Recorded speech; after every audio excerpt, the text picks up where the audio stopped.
Oh, but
Yes. yes, yes, yes. Yes, right. Yes. Hey. No. When she's off for a week and now she's negative, has a negative attitude. I'm feeling very oppositional. Oh, all right. I like this cat. All right, let's get going. Let's mix it up. What have you done to Cat, Will? I didn't do it. She went away and came back like this. It's when I won the Whoever programmed her. the when she went worst back- attendance award. That's what did Oh, it. I see. Ooh. Oh. Well, she does listen when she's not here. Who knows? I'm always listening. Hey, welcome back to a very confrontational episode of 1980s Now, a weekly examination of the importance of 1980s pop culture and its influence today. My name is Will, and joining me, as always, are my friends and co-hosts, Kat and John. Hey, guys. Hey guys. Hello. And hello to everyone joining us on Facebook and or YouTube or Instagram or Twitch. I think those places are working. I don't know. But we're trying. We may very well be live on there every Wednesday at 7 p.m. Join us if you can. Hey, John. Hey, Karen. Hey, Brandon. Hey, Jason. Hey, Tim. Hey, Jason. Anybody else? Oh, Anybody else is out there? You're lurking. I don't know. well, but that's okay. Tim's having a blizzard. Yeah, we might be getting a lot of snow here too today. In fact, my family Like up in Dairy Queen, or yes, exactly. Mm-hmm. I like the banana split blizzard. Those are good. Yep. Delicious. Yeah, this one is a Turn 20, them upside 20-inch down. blizzard. Yeah. Now, if you smack it out of their hand when they do that, do you get another one? Oh, Fail. Is this something you do to people who are eating ice cream? Yeah, it's after I've paid for it too. It's like the dumbest thing. I'm to do. enjoying an ice cream. Get that out of your hand. Well, no, the people who work there, right? They have to test it before they give it to you. Oh, yes. Yeah. Oh, you're smacking it. The employee's hand? Yes. I don't want It's that all ready one. for you. Smack. Right. Well, that here's- was I say- upside I say to down. them- I don't want that one. I say to them, here's the real test. And I smack their hand while they're holding it. And I say, you don't know my friends. You don't know the group I hang out with. They're very mean. Right. Cat is liable to smack my ice cream right out of my little paw. Oh, hey, Chad. Hey, Nathan. All right. Hey, check this out. On today's show, we're going to share the true story of the most brazen, the most valuable, and perhaps the simplest heist in Mexican history. oh, It happened to take place on Christmas Eve, 1985. Ooh. okay. Feliz Before that, though, we're Navidad. going to review, and actually, in that sense, that the fact that the amount of the value of the things that were stolen, how simple it was, how bold it was. It may very well, it's probably easily among the, the whatever the platitude, what's the word, superlative for this heist there is in the world. Not only just Mexico, but certainly in Mexico, it was regarded as the greatest robbery of the century, or the robbery of the century at the time. I can't wait to hear. Before that, though, we're going to review current news stories related to 1980s media, including, you remember that game Oregon Trail that was popular when we were kids in elementary schools? Yes. Well, unlike anybody who played that game, the creators of it have found tremendous success. I could never get past whatever. I just die. I don't know if anyone's ever finished it. I imagine someone has, but Oh, we have. very difficult. Yeah. It's Some all of about us have. persistence. Yes. But there'll be a lot of dying of dysentery before you get there. Okay.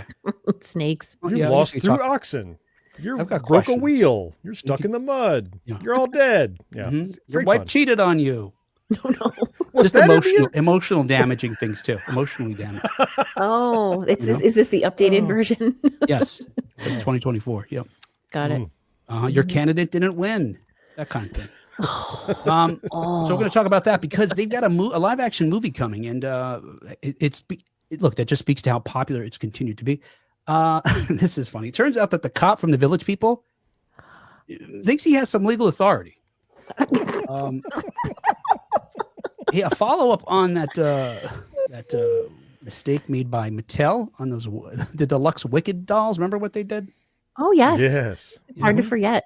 Yeah, well, someone is now filing a class action lawsuit against them. That's got it Mattel. bookmarked. For that mistake. Oh. For that mistake. He had it bookmarked before. You're kidding. And finally, among the 1982 stories we're going to talk about before we get into our true crime, do they know it's Christmas turns 40 this year? Do they know? And it's We're back to Scotland. Do they know it's Christmas? I got to leave all that in? That's right. No, you're thinking. So my editor brain is thinking, oh, well, Will said it again. He's going to edit it out. And the cat was like, clean. aha, I just noticed you mispronounced that. Let me point it out. And now then you like choose to take all this out. Come on, cat, mess up right now. You're going to have to take all of this out or it won't make any sense. I'm going to leave every time cat belches in now. I'm not taking them out anymore, cat. End of that. She's very gassy. I'm not. Am I? I don't think I am. There, cat. I'm leaving that in, cat. Hey, I trusted you with my voice. Yes, I trust you with my voice, Will. Yes, but not your Don't- sounds of bodily functions. Your onomatopoeia or something. From now on, every time you correct Will, he's going to raise your voice by 1/2 step. So you can hear all of her bodily functions? Well, no, not volume and pitch. Half step, half okay. step, Gotcha. until ultimately she's Theodore from the Chipmunks. I think you're punishing the audience at that point. Or a Joe, not- banshee. And to Well, do lower they know- mine. Do they know it's Christmas is celebrating its 40th anniversary this year, and it's still 40 years later, not without controversy. All right, hey, Let's go. that's all that. A couple of things I wanted to let you know. Let me change my screen so I can make some binging noises. A couple of quick announcements. Hey, I'm going to probably drop this episode a day early just so folks can hear this and be prepared because on Monday, March 19th, fucking goddamn. On Monday, Cat, don't you say a word. He said the date wrong. That's You'll so be funny. farting right into that microphone by the time I'm done with this show. And then laughing. Ooh. I'm going to add some comments you can put in there. Wow, that was a juicy one, Cat. Use that if you want. Cat, I've got a doctor on the other line. Describe your symptoms. Gastrointestinal distress. What I really want to tell you about is, and I may drop this, like I was saying, a day early, just so we can make sure folks have time to know this, that on Monday, March 9th, I will be appearing on the Mr. Throwback Thursday show as they record live. Oh, Yes, and they record live on a number of different places too, including Facebook and Twitch, maybe YouTube. I'm not sure about that, but I will be sure. Yeah, YouTube as well. I'll be sure to provide links to that in the show notes and on our Facebook page and so on and so forth. But I will be chatting live with Jamie and Bill about hip hop, popular hip hop, in particular in this episode, talking about some albums from 1989. oh. One of my favorite years for hip hop. And one of my favorite years altogether. But anyway, One of your join us favorite for comics. Yes. my favorite. Yeah, it's the combination, the nexus of things I love. Yes, right. Mhm. And another quick announcement. Wait, I don't want to interrupt you, but you said Monday, March 9th. Fucking Jesus. But But I didn't interrupt you so you can do a pickup now and Let's hear fix it it. now. See? Monday, That's how it's December, done. Monday, December 9th at 8 p.m. Eastern. There you go. Thanks, John. Good catch, John. I'm just going to catch the bloopers that are, funny, like mispronunciations, and you can catch the serious stuff. This is good. I mean, we made it I'm like not sure how 7 to- minutes before we went into fart jokes, so I think we're improving. Now, John, I'm going to ask you a question, right? Only John can answer this because he was here on the show last week. Was there any jokes, any scatological jokes last time when Kat was not here? I don't recall. I don't think so. That's right. There wasn't any. Now, folks can figure out, the implications of that. Well, but that's also because neither of you. Well, see, we don't know what was edited out. First of all, we It don't was know live, Cat. Yeah, you look Oh, at the that's right. you listen to the live. I yeah. did listen to the That's live. right. Right. All right. Right. I'm gonna have to think hard about And this. crap. I left my copy Yeah. of it upstairs, but that's okay. That's right. Right. Oh, Another brief announcement. On this episode, stick around because after the news, we're going to be giving away Michael Thomas Perron's latest book, The Electric God and Other Short Stories. So, he's I've got his other books over here that I could show you, but we're not giving those away. But you'll remember we chatted with Michael some time ago, and we've talked about his book, certainly because his first... Hilarious. His first two books, Danger Peak and Deja Vu, are both set in the 1980s, and they're both fantastic and interesting and different, and they're coming-of-age stories with very different twists, I'll say. But definitely check those out. But we're giving away his latest book, The Electric God and Other Short Stories. Stick around, hang around for after the news, before the true crime. We're going to give it away to somebody who's listening right now on our live. Woohoo. All right, that's listening. it. Can I win? I'm listening. I'm going to ignore her, John. Okay, hey, let's get caught up on 1980s news. I'm thinking Karen is like you, John, and sometimes me. Last week, she said she missed because she had to help cook. So eating dinner on the later side. Unless, actually, Karen could be at a time zone where it's an average dinner time as well right now. I don't know. You don't have to tell us, Karen. I'm not crying. Are you both just being careful not to cut me off now? I'm afraid to say Makes a anything heck now. of a show. I was perusing the comments. right, cool. Actually, I was too, to be All right, very honest. good. I was. Cat, don't take scrolling. mine. That was my excuse. Don't take mine. Make up your own excuse. But what if it was the same thing? I mean, that can happen, right? It's not believable. No. All right. Hey, this week in 1980s news, per the Hollywood Reporter, Oregon Trail action comedy movie in development. So already we know, they've taken a certain angle to this game that I wouldn't say was funny by any means, except for the humor as kids we found it, and even adults now found in it, because of, again, sort of what the gameplay was, which we can talk about, and also the fact that it was really hard. But the Hollywood Reporter writes, grab your wagons and oxen and get ready to ford a river. This movie adaptation of the popular grade school computer game Oregon Trail is in development at Apple. Now, most of the stuff Apple makes I like, so it's, this could be good too. Will Speck and Josh Gordon, who directed Blades of Glory, which I did not see, and The Switch are attached to direct and produce. So the kind of comedies, there's some others in these guys' repertoire that they've directed together. Sort of broader comedies, as you could even get from these two films that I mentioned. So I don't know. It's possible it's good. But the most curious thing about it to me is that sources told the Hollywood Reporter that the movie will feature a couple of original musical numbers in the vein of Barbie. I definitely want to hear a song about dysentery. Oh, yes. You almost have please. to, right? Yeah. Let's somebody get Lin-Manuel Miranda on the phone. We need everything that rhymes with dysentery. Right. All right. Yeah.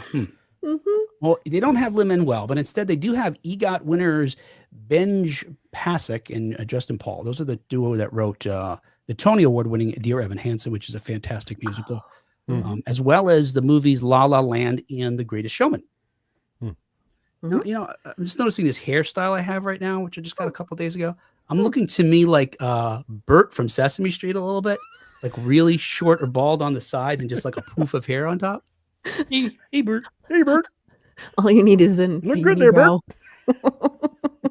Cat, I have that, except I would have it, but for tweezing for like 40 years now. It finally stopped growing back. No lie. It's unknown how the film will portray this story in the game that is meant to mimic 19th century pioneer times, following a covered wagon train heading west. What we do know, however, is the origin of this particular game, which is that it was developed in 1971 by a teacher, Don Rawich, I'm going to say, who was a senior at, who was a student teacher, rather. A student teacher in While working as a student teacher in 1971, Don Rawich, a senior at Carleton College, recruited two friends to help with his project. His goal was to teach 8th grade school children about the realities of 19th century pioneer life on the Oregon Trail. Now, first of all, what is that goal? Like, what is it to have that Goal. Like, who gave him that goal? They had to understand the realities of it. Hmm. I don't Probably remember being taught the unsurprisingly. realities of anything. Just got the facts. Yeah. I saw a documentary about the creation of Oregon Trail. It might have even been just like maybe it was one episode of one of those games that made us or something, but Yeah. it started as a project, and he brought it in to the computers for kids to try and play, and they were like, this is the best thing ever. They couldn't get enough of it. He and his buddies, as you said, had like plotted it all out on the kitchen floor on these big sheets of newsprint to figure out the flow chart and what the decision tree was. And it was meant to be an educational tool. It was a way, as I recall, to kind of, they love computers. How can we integrate computers into this social studies lesson? Oh, what if we made up a thing about this? But when I think about making a film about it, though, other than a musical comedy, there have been 1,000 films about the wagon trains headed out west. Yes. It's not like, finally, a movie about wagon trains. Wait a minute. Yeah. Yeah. And certainly, unlike the goal of the game, which was to, give some sort of historical, perspective, this movie's not going to be that if it's like you're pointing out a musical comedy. Yeah. Right. No. Yeah. I have a question. Yeah. Yes. I don't remember. I think I must have played it at some point back in whenever, I guess in the 80s, whenever it came out. But I don't have a strong remembrance of playing, but I did play it as a card game. Okay. Like Right. Yes. 10 years ago. So it started as a computer game and then became a card game. Is that correct? Well, it Yes. started as history. Initially, there really was a wagon train across. That was then the basis for the video People game. died. Yes. Oh, Yes. so that came first. It Great. was a very rudimentary video game at first in the Right. early 1970s. And then as time went on, they were able to make it more sophisticated. Okay. The version that we're probably most familiar with is the one that came out in 1985. Between 71 and 85, they called the game Oregon. In 1985, they called it the Oregon Trail. That's when you had that, green on black game that was probably on an Apple II in your school or library at the time. But you're right, Kat. In the decades that have followed, because of its popularity, there's been several different iterations published, including those for various computer systems now and gaming consoles, including Nintendo, PlayStation, Xbox, smartphones, tablets, and you've got your analog versions as well in the form of board games and card games. Any version I've played, and I've played the card game, my daughter and I used to play that, they're equally as hard as the video game. I don't Yes. think we ever won. I don't remember Maybe winning. you just didn't play enough. So I saw in the chat, Jason is here, a friend of mine. He and I have sat shoulder to shoulder and played Oregon Trail on the TRS-80 in the library of our elementary school, or middle school, or wherever it was, when we should have been eating lunch. It's just about persistence. It's just keep plugging away at it. And because the one we played was written in Tandy Basic, you could break into it and Now change we some got stuff. to it. We'd write our own stuff. That's How was that exactly cheating? what I was thinking. You can just tweak it. That's all. Yeah, but look. So to your point about this idea of persistence is, if you didn't, hack it the way you're suggesting, it's because coded in the game are there's randomness, and statistically certain things will happen, won't happen. You play it long enough, you can. Statistically speaking, I've never played it that long, John. And part of the reasons that I'm surprised it's still popular is, unlike games, we talked a long time ago with Elise Noor, who wrote a book about Super Mario Brothers 3. And in examining the book, she talked about how Nintendo went to great lengths. They have this philosophy of the psychology of gaming, where they lure you in with little rewards so you'll want to keep playing and feel successful. It's this like dopamine cycle you get into. This game is counter to that. 3 or Doesn't 4 have times, those. and you're like, fuck this. I Just could do punishing. something else. Do you want to play tic-tac-toe on a sheet of paper in the cafeteria? I'm fine with that. Right. This game has a this'll teach them kind of mentality. Yes. It's like, oh, thought you were doing well? Guess what? Someone in your party died. Wait, what? Can't undo it. Yeah. Now Screw what? you. And you're right. It's funny that you say it, because this will teach you. That was the attitude of what was his name? John Rawwich. And how do you play that and go, this would be great as a musical comedy? Yeah.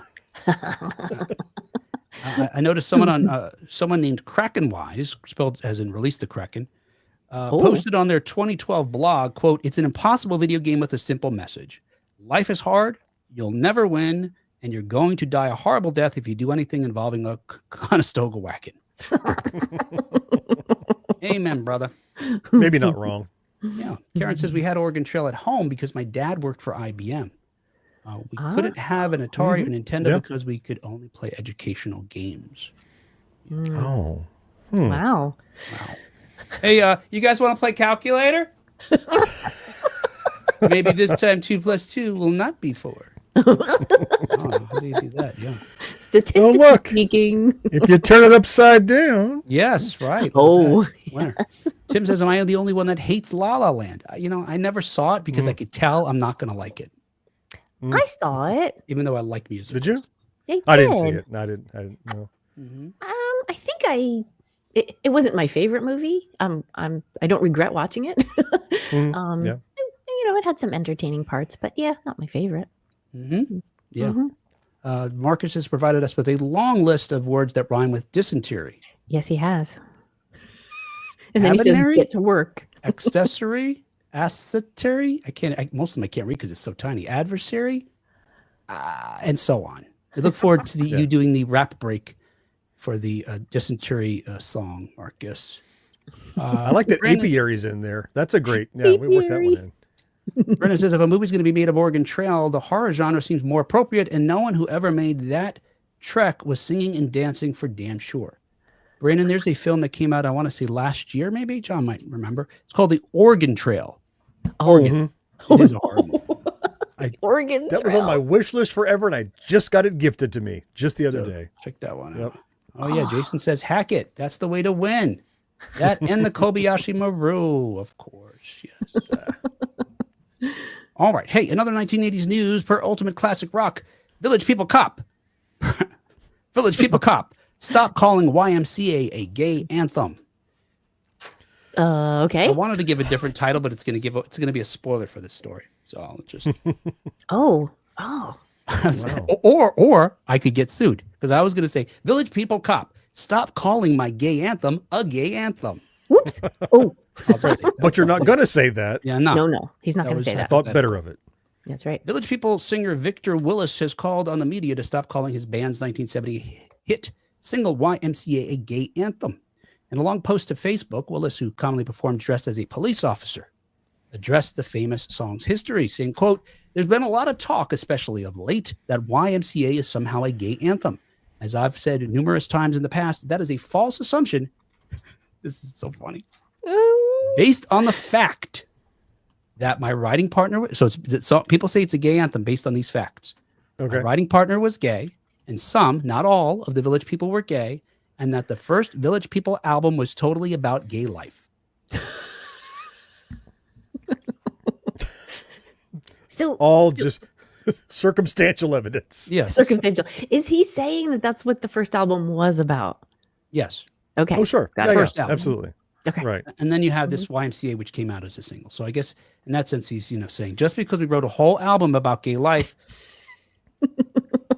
doesn't mean any other song is also gay. And okay, Right. that we can buy that. It's worded in a funny way, I think. But Yes, it is. in fact, for Willis, there's nothing more hetero than the YMCA.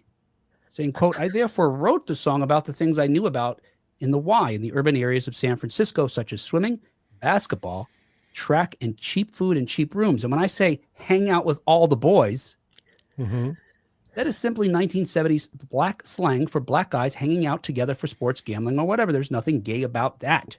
Wait. Okay. Hanging out is not black slang. I use that. Okay. And I'm decidedly white. Wait, John, are you making an announcement? No, hold on. Yes. Hanging out is okay. specifically cultural? Well, I guess he can only speak on behalf of his culture. So, Oh, he sure. doesn't Okay. Well, know. I'll let him know it was an all-inclusive slang. I Yes, hung yes, out yes. as well. Yes. and often and not in a gay way. And because he's really pissed about this whole thing, he went on to threaten legal action to those who continue to call YMCA a gay anthem, saying, quote, now look, by the way, I realize I can say my headline as I did because he's given us a cutoff. You could say it's a gay anthem up until December 31st midnight. because he says, "quote Come January, Get it out of your system." Come January 2025, my wife will start. My wife, I love. Come January 2025, my wife. She's in the back. Come on. You do not want her after you. Deal with me, honey. My wife will start suing each and every news organization that falsely refers to YMCA, either in their headlines or alluded to in the base of the story, that YMCA is somehow a gay anthem, because such notion is based solely on the song's lyrics, alluding to illicit activity for which it does not. The singer, blah, blah, blah, blah, blah, blah. Okay, where is that? The singer added that such insinuations were defamatory and damaging to the song. What? Isn't this bullshit? I think so. What do you guys think? Yeah. So, Wow. let me. I'm gonna. There are some variables of assumption in here. So, if you're going to defame someone, you have to say something about them that is somehow bad, right? Yeah. Right. Like if I say, Will, you're a great guy. Oh, don't defame me. Don't say horrible things about why. So if he's upset that people are calling this song a gay anthem, that implies that he says there's something bad about being gay. Therefore, don't you dare call me this bad thing. That's my problem with this. It's going to be tough to. Yeah. It's going to be tough to enforce. Yeah. Sounds like someone who's very insecure with his song meanings. Yeah. Right. Yeah. Yes. Yeah, right. You nailed it, John. That would be his biggest problem. And even if he has a jury of all homophobic people Right. who say, yeah, that's horrible, he said it was gay. What are the damages? It's got to be one of the most successful disco songs of all time. Yes. Right. And Yes. people have been referring to it as a gay anthem for decades. Yes. So He's you're going not to kick be in the able to- door of the pink elephant. All right, everybody. I need YMCA out of the jukebox. Yeah, you're not going to. So unless he's able to show, well, this affected a decline in sales because now people, there's no damages. No. So yeah. No. It's Zero. the opposite of damages. Right. But even Primages. aside from that, aside from the legal implications, which I guess maybe we can't separate them from what I'm about to say, who decides what is an anthem for what? And that's my other problem with this. It's the, when you create something, right? You're an artist and you create something and then you let it go out into the world. And you need to let it go because the people receiving it, witnessing it, all of that, they're going to make of it what they will. Right. So I feel like, no, you don't have control over Right. who's deciding what this is an anthem for. It's like Tom Cruise going, hey, this volleyball scene on the beach was not intended the way that you are using Right. it. So cut it out. Right. Stop renting my movie. Stop giving me royalties. Right. It's just volleyball. Everybody relax. Yeah. Well, think about how many songs are played at sports games that weren't written to be sports anthems, but they are. Yeah. That Gary Glitter song, right? What is it? Dum dum dum dum dum dum dum. Hey. Oh. Gary Glitter, I my think, is in jail. God. He fled the country, right? He's been accused Yeah. of really bad things. And the chicken dance also not Nothing to do not with written poultry. specifically. Yeah. Right. Yes. Hey. Da-da-da-da. Another night. Oh, by the way, just for the record, his wife is an entertainment lawyer. Oh, I was going to say he has to be married to a lawyer. Yes. Is that what he's talking about? Right. You do Tim not want says- my wife mad at you. Right. I mean, the threat. I mean, I guess he did say she was going to sue. If I took that all out, it just sounded like his wife's going to beat your ass. Yeah. Exactly. I have a very brief personal anecdote. Over on the Gen X Grown Up YouTube channel, I once got a comment that simply said, "This channel is great for gay men." Oh. Wow. Okay. I don't know how that was intended, but I responded by saying, "Welcome," with a little rainbow flag. Yeah. Aww. I don't know how you could. Look. How could you not accept a compliment from anybody about anything? I don't know. Yeah, I don't get it. I'm like, Right. thanks, I suppose. Yeah, right. Good. Huh. I think it's about George though, but that's fine. You could be right. I think he's a bear. Oh, I understand that reference. All right, Kat, the show's done. We were waiting for you to pick up on one thing. Just looking for something I could ask Kat if she understood, and she understood it right away. But what was the other one? It was bears, and there's something else that you taught me. I can't remember what it was. Oh man, who taught you? Yes, you. Was it? Should we go through them, John? Was it Twinks? Yes, that was it. We talked about that cartoon. Yes. All right, hey, let's move on. Yes. Tim says, surprise reveal, John is white. Yes. Hey, speaking of lawsuits, as reported by Variety, Mattel is being sued over their porn link blunder. Oh, shocker. Wait, Brandon says, I'm not being mean, but look up footage of them performing any song, and there you go. Yeah, they were. I think they were mostly gay men. Now Willis is saying he's not gay. Again, how is that mean? Yeah. Brandon's clarifying. Not being mean, but they look gay. Yeah, okay, I think so look gay. It's not mean. It's Brandon's not saying it to suggest that. That's why he's clarifying. Okay. Yep. Wait, Nick says, so do you think artists shouldn't cease and desist orders to politicians who play their songs at rallies? I don't understand literally what you're asking, Nick. Do you think artists shouldn't? Shouldn't send. I see. Right. That's a whole other issue. That's a whole other thing. That is. Yep. That is. I mean, I think they should. They should control their art. I think, yeah. But the part of that problem is the inherent endorsement that is suggested as a result. So you could have someone playing a song and not otherwise support that person, and then that could be so. Yeah. But I see Tim in the comments said somehow you worked YMCA, Gary Glitter, and the chicken dance into one segment. Yes. This is delightful. I'm paraphrasing that last bit. Okay. I thought he was going that way, John, but yeah, there was a different turn at the end there. It wasn't as complimentary. Right. I think you're misrepresenting Tim at this moment, but yes, I'll let it go. That's right. Hey, another 1980s news, as I mentioned here, another lawsuit. Mattel's being sued over their porn link blunder. So we talked about the blunder. But now Mattel is being sued for mistakenly printing the URL for a pornographic site on packaging for special edition Wicked dolls, and talking about the smash hit movie that just came out. According to court documents, a South Carolina resident is launching a class action lawsuit after purchasing the toy for her young daughter, who visited the X-rated website. The toy company mistakenly listed a similarly titled website for the adult entertainment site Wicked Pictures, which is wicked.com, rather than the official page for the Universal Pictures film, which is wickedmovie.com. The plaintiff alleges that Mattel didn't offer a refund and believes she and her child suffered, quote, emotional distress, end quote, as a result of the misprinting. Per the lawsuit, this is where she starts to lose me. We could talk about why. You probably anticipate why. Per the lawsuit, quote, these scenes were hardcore, full-on nude, pornographic images depicting actual intercourse. Plaintiff's minor daughter immediately showed her mother the photographs, and both were horrified by what they saw. If plaintiff had been aware of such an inappropriate defect in the product, she would not have purchased it, end quote. All right, let's discuss. Question. Yeah. Okay.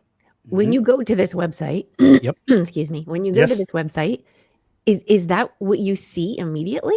Like, is it just an onslaught of, okay, you're both shaking your heads. you're ahead of me. That's where I was going, Kat. I'm like, look, okay. When you go to wicked.com, I imagine when you get there, I'm not going. So it's, are you 18 years or older? Okay. And so your little kid you got the Wicked doll for has to lie to get access to the information that you. So, yes, we printed it, but you lied and misrepresented yourself and your age online. We only show it to adults who bought these dolls, not little kids, if you click on the right button. Yeah, and even if you click on that, because I did this earlier, I was thinking about doing it live on the show, but I realized some folks might not want to see that, even though what I'm about to tell you is nothing to see. After you click on the age acknowledgement, you see images, sexy images, but everyone is clothed. And again, some women are, if you scroll further down, the first image that fills the screen is not, folks are, scantily clad, but they're clothed. as you scroll down, there's women that appear to be in more like bikinis, I suppose you'd say, because there's smaller outfits like bikini outfits. Mhm. But that's it. They are not giving anything away for free. You want to see a clip or a video or whatever, you've got to pay to do it. Now, Oh, interesting. Well, because Wicked is a publishing house. It's not. It's not like a porn site. I don't know any, but like yeah, RedTube, Xvideos, PornTube, all those. None of those that I'm aware random of. names you're just saying. I'm just spewing URLs. They're actually the company that makes stuff. Yeah. So they're advertising. They want you to buy their material to put on your other sites, like the ones that I'm not aware of. Yeah, exactly. And I was trying to think because I went on there earlier today. Maybe they locked it down more since this happened, but even if not, because I remember going on it when this first happened, and years ago I've gone on it when I was, when the internet was like, when the internet was born, everybody went looking for porn. Every man, I can't speak for anybody else's gender, but even still, you had to pay for stuff that you were not. There's free places you can go, but it's not wicked.com. I admire your restraint, Will, that you waited for the internet. Yeah. Well, no, I mean to get it on the internet. I was downloading from BBS's. Yeah. Oh, I didn't. Yeah. What's funny? I had Wait, were you looking at dot matrix images? Yeah, it's slowly printing out as it's in real time. What is that? Funny. What is that? Oh, that's a shoulder. Shit. What? Okay, keep going. Keep going. It must 300 be baud. with A. Let's go. I'm almost Damn done. it. I clicked on Oregon Trail by accident. With what, Will? I don't understand. It's funny when you're John. You're done with what you had hoped for, and then it keeps printing out. And it's a frog. It turns out it wasn't even. A Damn picture of it! a woman. Oh my God! I had no idea it was going to be a picture of the village people at the bottom. Oh no! Right. It took an hour, and it wasn't what you wanted. Oh, Even if Cop's let's wife's say going to she be after me. let's say she did see what we saw, because again, you'd have to click and click and click to find what she describes as. And this says these scenes were hardcore. We don't tend to use a word scenes to describe something that's static, right? Static images in a scene. Right. The one she searched for example. Right. The videos that she paid for. Maybe she saw a video, but whether I guess my point is this: ultimately, you're going to have a conversation with a kid about these things. Now, I don't know. They don't tell us how old the girl is, but apparently she's old enough to type in wicked.com, click past the thing that says, "Are you 18?" All of these things. Yeah. Right. So 4. So I guess what I'm going to say is, and it's up to the parents to introduce that, or your kids' friends, because we talked about this before. They may beat you to the punch, but it's and I don't know what these people were doing, how they were doing, but ultimately, sex is a natural act. It wasn't people doing something, and this is a legitimate site. It's not, there's nothing that's illegal on this site. Right. So, and the adult woman. She's got emotional damage too from seeing nudity and sex. She has a kid. I'm assuming they did it. She's done it at least once, but maybe not. Yeah, she's adopted. Don't make assumptions. Right. Don't make it I gross. would never do that. Anyway. With that many people at the same time again. Yeah. So it's a money grab. Regardless of the snafu, the box office for the film itself was fine. It opened on November 22nd. And collected a dazzling $112 million in its debut, and has since grossed an additional $263 million domestically. Yeah, good for them. And $360 million globally. Wow, nice. So I'm trying to take off my snark Okay. cloak for a second and go, Yes.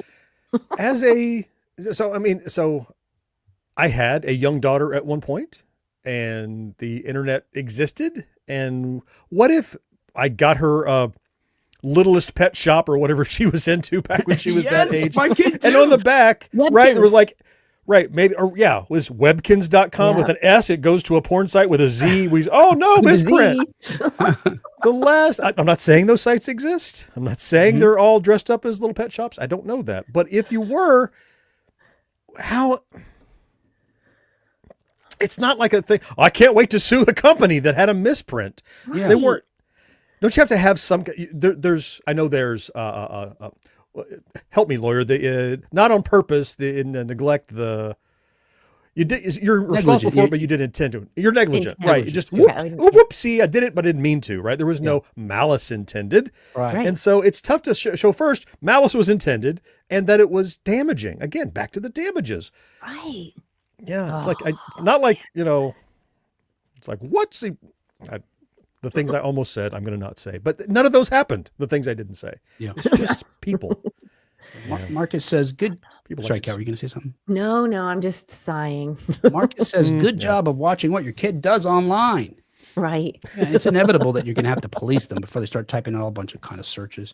Oh yeah. Douglas says, "Still waiting for you guys to post a trailer from that erroneous site." Yeah, Doug, you just go straight there yourself. Tim says, "I got online with AOL and remember having to run my 9600 baud modem to download a pinup of Cindy Margolis. Took hours."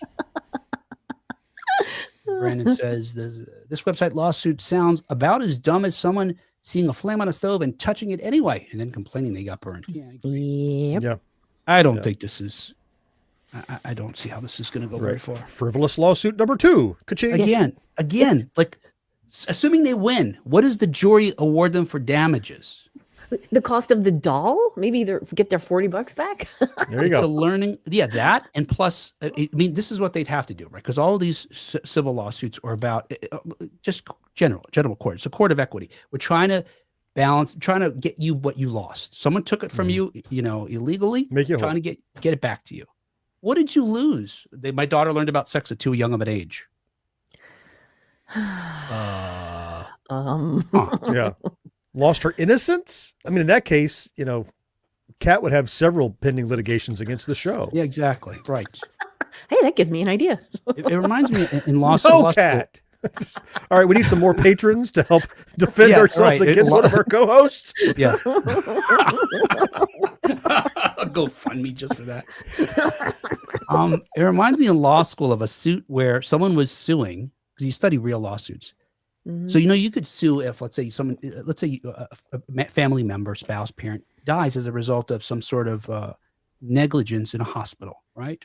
Now, doctors have a certain amount of immunity, but let's say it's gross negligence. It screws up. You'd be able to get damages, depending on spouse, especially for something. It could be, you could say they had a certain salary. It would have been earned certain years. I would have lost companionship. They try to put a dollar figure on. But there was a lawsuit where a guy was saved by a doctor and he didn't want to be saved. Oh, so he was suing for being alive. Wow. And what I recall is the outcome of the suit was, "You're welcome." So you were denied death? Allow me to provide it to you now. How do we, that would be the equity. You're right. That's right. Oh, yeah. We're so sorry we saved you. Here, eat this. Cyanide capsule. The lawsuit will go away, and so will you. Doug says a woman won millions for not being warned that coffee is hot. Now, Doug, if you watch the documentary on this, you learn it's not what you were told. This woman deserved the money. Really? She was told it was hot. It says, everybody knows coffee is hot. It was at a temperature that it was ridiculous. It was something like 300 plus degrees. It was It's like being handed a flame. Yes. Wow. Yeah. Oh my gosh. She didn't act with it in a way that was irresponsible or unexpected. That a lot of lawsuits like this or torts are, what can you anticipate? If the company can anticipate you may accidentally spill your coffee on you, which is reasonable, especially with those lids. Yeah, they should be providing it at a temperature that won't make your skin fall off. Right. And that's what happened with this woman. She was an elderly woman. She got it on her thighs. That skin just coming right off. Yep, sloughed right off. Yeah. It's really bad. Yep. I've seen that right, too. hey, yeah, crazy. On a more pleasant note, let's talk about how terrible Do They Know It's Christmas is. So Do They Know It's Christmas turns 40. I mean, wow. Right? Wow. And they still don't know. Shouldn't that be the goal of the 40 years of telling people, and they're still, wait a minute, is it Christmas? I had no idea. We're still asking the question. Yeah. Right, John. What the hell? I don't get it. Instead of giving them money or food or whatever they're sending over there, knowledge, the most valuable thing you can get. Calendars, perhaps. What? Calendars? Well, then you know it's Christmas. You look on the calendar, because it often falls around the same date every year. So if you have a calendar, That's true. You're right. there's no reason to not know it's Christmas. Unlike You keep Thanksgiving, track. for example. That caught a lot of people by surprise. Nope. Let's save a lot of money. You don't even need 8 million pounds that they raised with the song. Calendars are like $1 a piece. So in Airdrop 1984, the Boomtown Rats' Bob Geldof and Ultravox's Mitch Uri wrote a catchy, well-intentioned, deeply problematic Christmas song about the need to help other people during the holiday season. A massive group of primarily young British stars, including Bono, Sting, Boy George, and Simon Le Bon, sang on Do They Know It's Christmas, which came out under the name Band Aid. The song became a worldwide hit, but 40 years later, not everyone is feeling the Christmas spirit. If you didn't know, and I didn't realize this, in the years since the song's release, Geldof has overseen 3 more versions. So we had the 84 one, then we had another in 89, one in 2004, and another in 2014. On the later versions, Geldof updated the song by bringing in younger stars, of the moment. Robbie Williams, the Sugar Babes, and Dido were in 2004. One Direction, Sam Smith, and Ellie Goulding in 2014. Today, or let's see. As of I think I was going to say it was a week ago. At the end of November, Band Aid released a new 40th anniversary. This is just for me already. Look, the song's problematic. I do like the tune of it though, but this really is just like they're calling the 40th anniversary a mega mix because they're mashing up vocals from the first, third, and fourth versions. It sounds like a horrible idea to begin with. Put aside the problematic lyrics. Okay, so I have to interject here. Yeah. I'll just be the one that I didn't know it was problematic. What did I miss? I've heard it. Granted, I've never analyzed the lyrics or looked for the political meaning behind it or whatever. It's just I mean, the song and whatever. Why is it questionable? And what's wrong with the second version of them leaving all that out? Was that the one where they spewed epithets? Well, no. I want to know too. Ooh, this one went hard. Yeah. Right from the first bar. I think they explained when Christmas falls, like you did earlier, and they were like, "Shit, we're not going to make any money off this." After they know, if we want a third or a fourth, we got to be vaguer. They gave it away. Do you know it's Christmas? We're not telling you if you don't. Yeah. Okay. Yes. Sundoes $30. Care of Bob Geldof. Keep them guessing. Well, this might be why, John. The second incarnation included Kylie Minogue, which Kylie Minogue's good, Jason Donovan, and now imagine these folks, on the level of Sting, Bono, George Michael, Simon Le Bon. Brothers, which I bet you don't even know that band from the UK. Big Fun, which is primarily a dance band, and Technotronic. Oh, okay. I think probably, I'm thinking as far as quality of vocalists, it probably lacked in what the other versions did. But that's not what makes it problematic. No, that's just the no. That's one. why they were Okay. That's why they might omit the second one. Okay, all right. Yeah. Well, I'll tell you right now, John. I'll tell you some lyrics. Okay. All right. Let me ask you this: will there be snow in Africa this Christmas time? I don't know. The song says there won't. They also say that in Africa, the greatest gift that Africans will get, John, life. They also explain how nothing ever grows there. And there's no rain or river.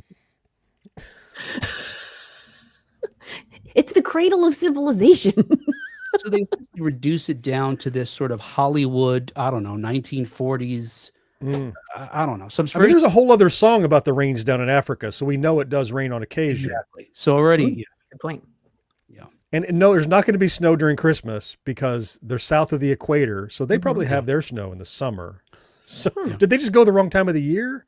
I see. So it's reductive of the continent and its people. Is that where we're going with that? Okay. I was not aware. I didn't know about those things. And there's other lyrics like that. They live in a world of dread and fear, where the only water flowing is this bitter sting of tears. So I'll tell you a little bit more of this. I'll tell you more of the current sort of, this has been a controversy here and there since it's been released in 1984. But this is kicked up again because one of the young stars who participated in the 2014 version is popular singer Ed Sheeran. And last week, after this, just right before the song, or I guess a couple of weeks ago now, right before the song was set to release, Sheeran said that he wouldn't have given permission for his vocals to be used if he had been asked.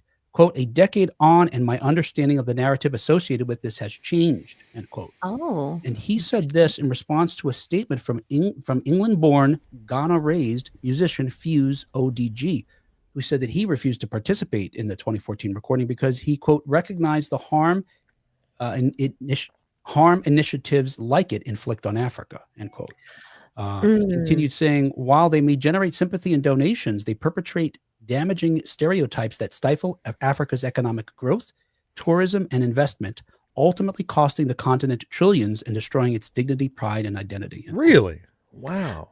There's a whole documentary on this. I forget what it's called.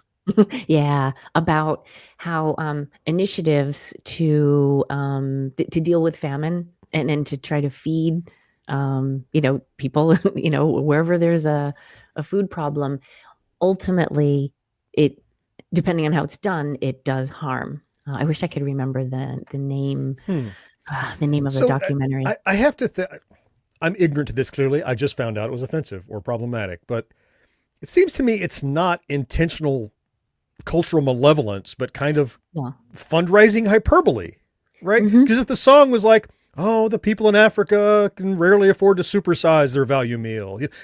If it sounds like things are just okay, but a little rough, you don't raise as much money. I don't even minimize the impact, but if you're writing a song to try to raise money for people that are having problems, you sing about the people in the worst areas that are most impacted. And quite possibly there are people with those problems, but not the entire continent. So, okay, I guess. Yeah. Good point. Generally, I agree with you, John, in concept. But I think the hyperbole here, the problem, as he's saying, is it's bad marketing, right? Just from a tourism perspective. If you're talking about a place that's essentially just drought-filled, right? I see that. And they've reduced even, because this song, I think this was to raise money for Ethiopia at the time. Originally. They've reduced the country, or the continent of Africa, rather, to this, whatever was happening in this particular area at the time. Right. Right. There certainly was suffering and hunger and those things. And certainly those families, the holidays were not high on their agenda of things to worry about. So I get the sentiment. Right. Yeah. I didn't realize it was painting the entire continent with a single brush. So I get it. So Geldof himself has spoken out in defense of the song, which was the focus of an article published by New Zealand's One News. The article charged that some of the lyrics recycled many of the old colonial tropes of Africa as a barren land requiring Western salvation. Geldof said, quote, this little pop song has kept hundreds of thousands, if not millions of people alive. In fact, just today, Band-Aid has given hundreds of thousands of pounds to help those running from the mass slaughter in Sudan, and enough cash to feed another 8,000 children in the same affected areas of Ethiopia as in 1984. Colonial tropes, my arse. Right. It doesn't mean it's not racist, though, or stereotypes, or whatever, reinforcing stereotypes. I mean, both could be true. It does good and it does, harm. Yes. And it's hard. It's hard to see, like, well, how could this be bad? Feeding people, and it's good in so many ways. But there's something about the structure that you use, something about the system that you're helping to put in place or not, that is important here. That I can't remember. And it's that question of the ends justifying the means. Like, is it enough that the intent and result was altruistic if there was some sort of, as you said, clearly some sort of damage alleged, tourism and whatever, beyond just people feeling hurt and feeling offended? There was actually some tangible damage. I don't know if it's measurable, you can prove it, but I see the assertion. Right. Yeah. Well, as of this report, the new version of the track is headed to #1 on the UK's official singles chart. And if you'd like to learn more about the making of it, there's a new documentary that was originally just on the BBC and now is available on YouTube, titled The Making of the Original Do They Know It's Christmas? It's available now.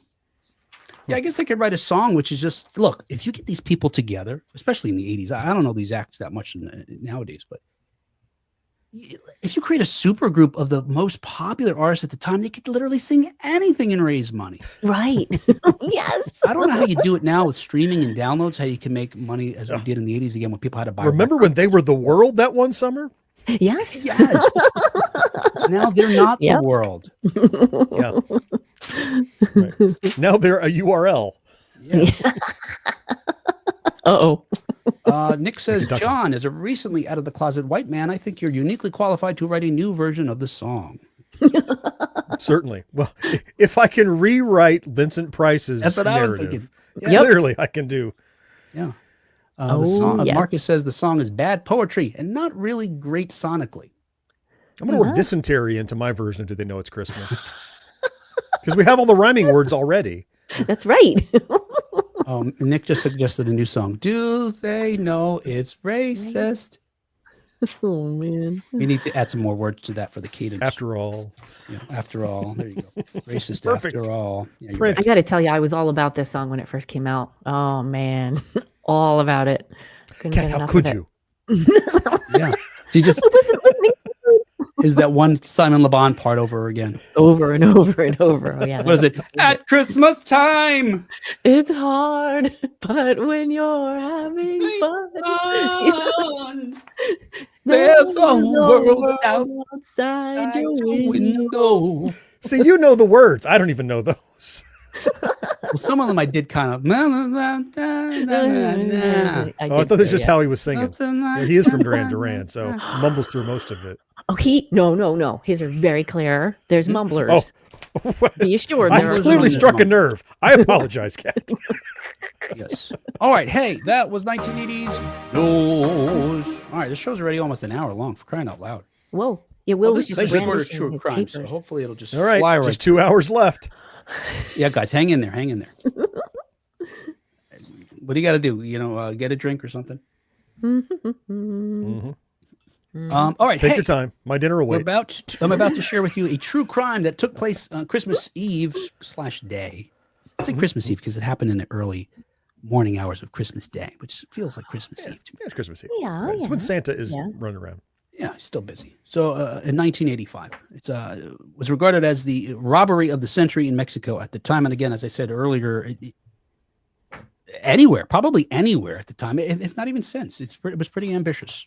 We're going to talk about that in just a moment. But as I said, we're also going to be giving away the latest book from Michael Thomas Ooh. Perrone, the author of Deja Vu and Danger Peak, has now a new book out called The Electric God and Other Short Stories. If you're in the chat and you want this free book that we will send to you, put in #book, #BOOK, in the comments wherever you're watching. And then I run this little program behind the scenes and somebody gets awarded the book. All Well, right, I would so- like you to introduce David as fellow author. Michael. Did you do Michael, that now for me? yes. Oh, yeah. No, Michael, sorry. Fellow author, Michael. Fellow author. Yeah. Oh, Oh. it's unpublished. So yeah. Thank you, John. Well, yeah. you authored it. That's true. Yes. You know what's interesting? I guess while we have a minute while folks are entering #book in the Oh, comments, you're all booking. Mm-hmm. I just realized that, it was a year ago around this time where I said, we're going to take January off and let me finish this thing finally. Uh-huh. Probably took me until May or June from working from January to have something, that I could start sharing with more and more people because it was a smaller group. Yep. And now I think it's done. I've got a couple of, I've got feedback from a few people that have read it so far. Mhm. And I'm waiting for a really important feedback from someone who's regarded as a sensitivity reader. Ooh. So my book is the protagonists of my book are of a culture that I don't belong to, of a culture to which I don't belong. Mhm. And so it is the practice now. And publishers want to see that you've done this for you to have someone read it from that culture and give you notes. Nice. Interesting. But I'll have those just around Christmas time this year. So that's my Christmas gift to me, I think. Ah. Unless it's like a tome of, you really messed this up, you racist son of a bitch. Get a big rewrite coming, buddy. Yeah. Oh, I didn't tell you guys, it's set in Ethiopia, the deserts of Ethiopia, the barren wasteland.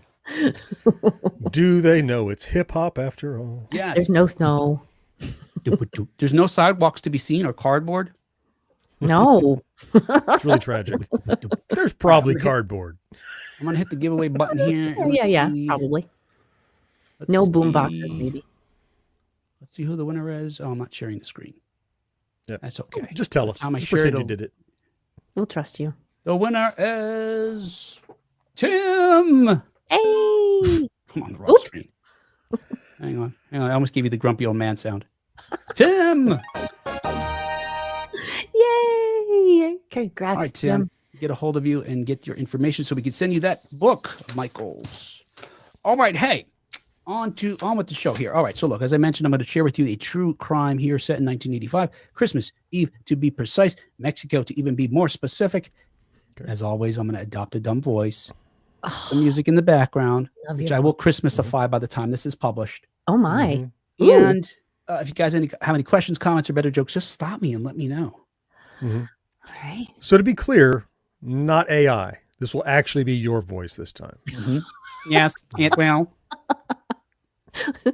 Hi.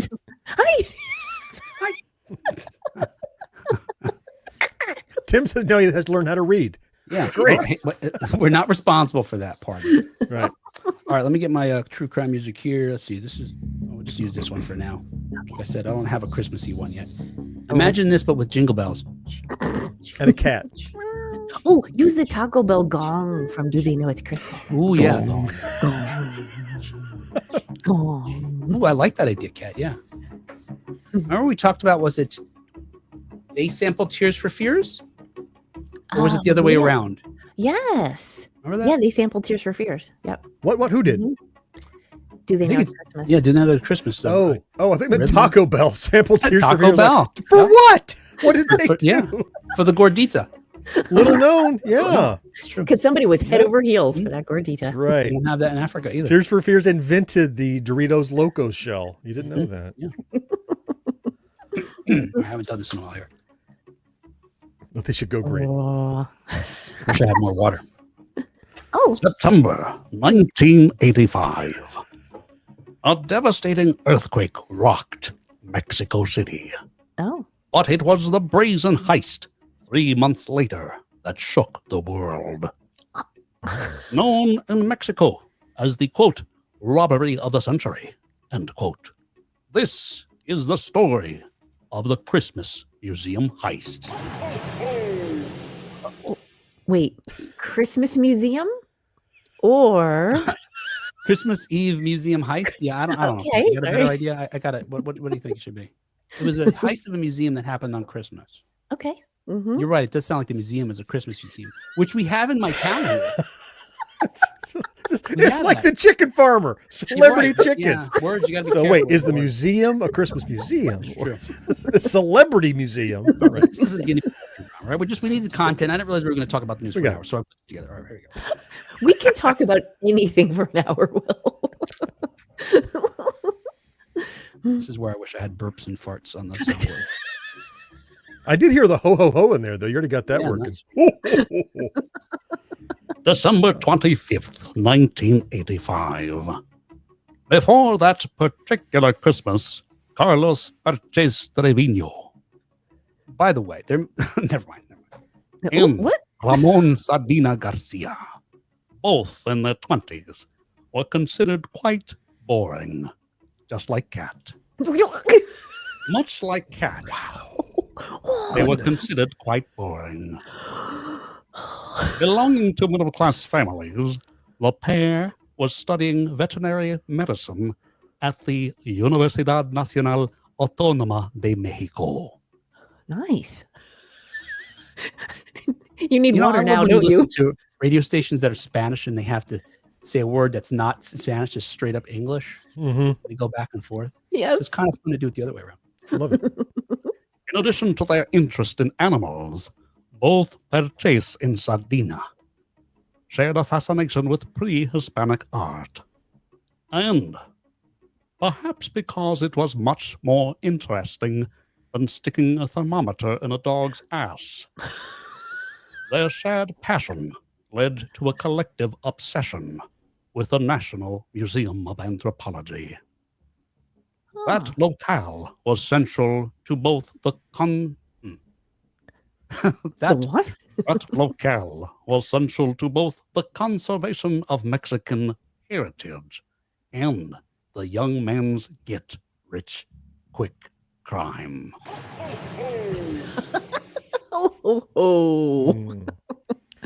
Did you say pre-Hispanic history? Yes. before there were Hispanic people? What does that mean?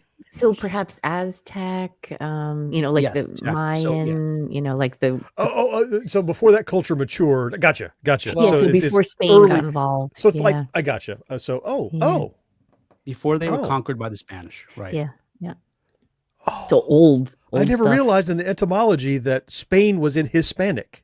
Yes, as in from Oh. Spain. Yeah. Oh. Yes. Okay. You are learning all kinds of things today. Do they know it's Hispanic after all? Usually Doesn't know I'm when the Christmas one. is, though. Oh no, I don't know. I'm going to ask my wife if she knows. Just like a cat would do. 1 a.m.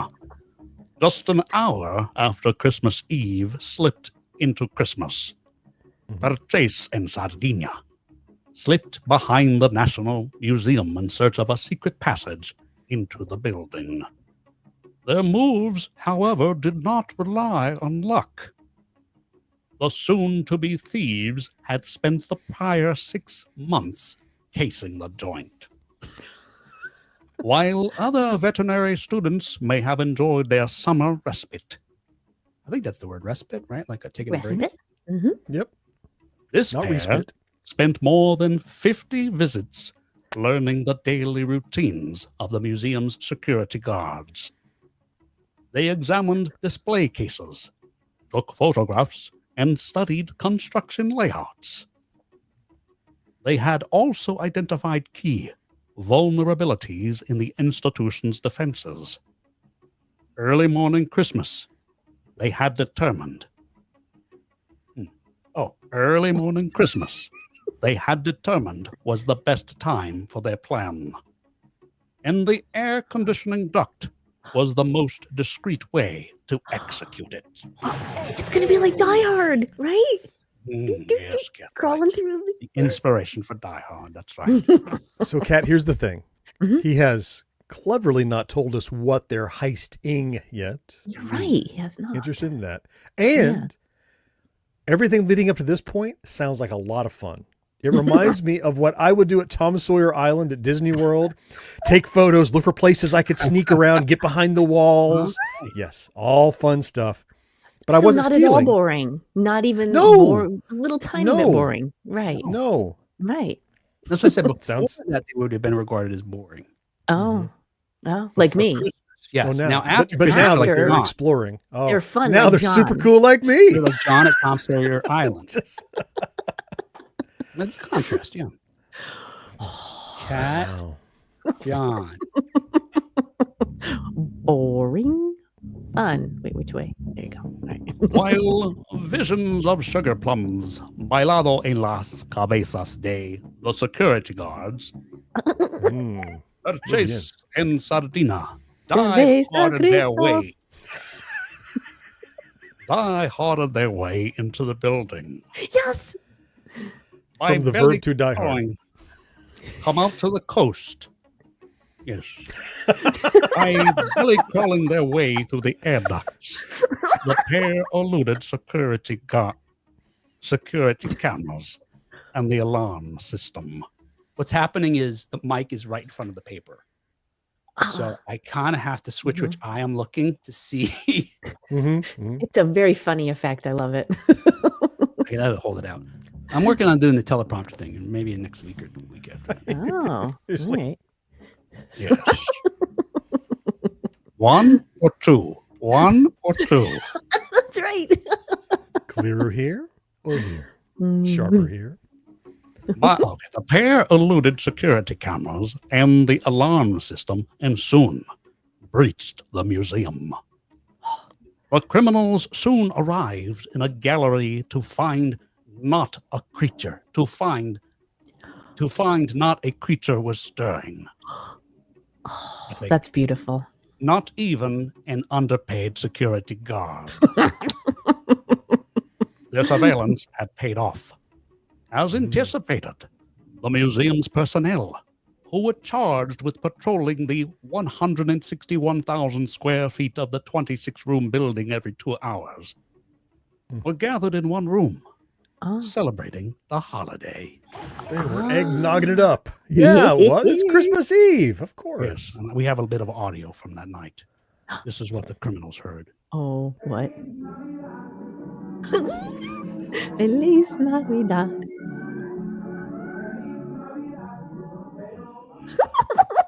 Y felicidad.